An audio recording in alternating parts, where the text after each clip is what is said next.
At the earliest stage, it is not easy to distinguish between weeds and the good seed, or the good plants, so to say. And so you almost kind of let both grow at the same time. And this was the problem of the early church. Just as many were getting baptized and joining the Christian community, there were also many others that were joining for other motives.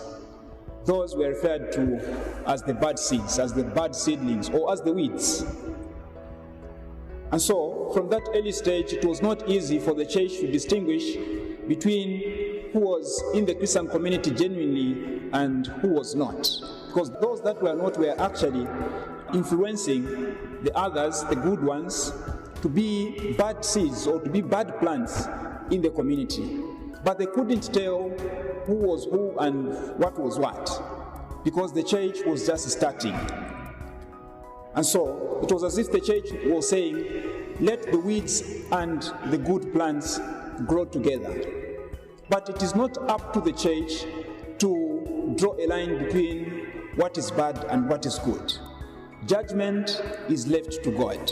And so at that time, when Jesus is going to come back for the second time, by the way, the early church believed that Jesus was actually coming back anytime very soon.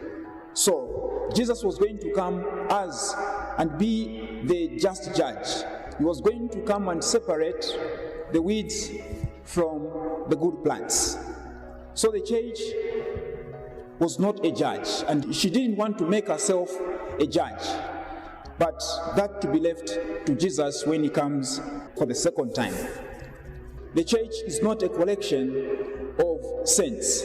In the church there are also other people, the weeds, so to say, but we do not make ourselves judges. The church does not make herself a judge. That is still left to Jesus Christ when he comes to be the just judge. He will come and separate the weeds from the good plants.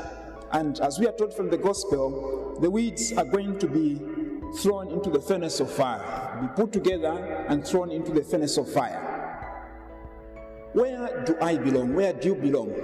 Do I belong in the camp of the weeds that at the end of time Jesus will bundle up together and throw in fire? Or do I belong to the other camp?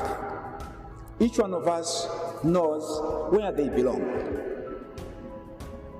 At that time, Jesus is going to ask you, he's going to ask me, to give an account of how we lived our life, how we lived our Christian life. What exactly are we going to say? Amen.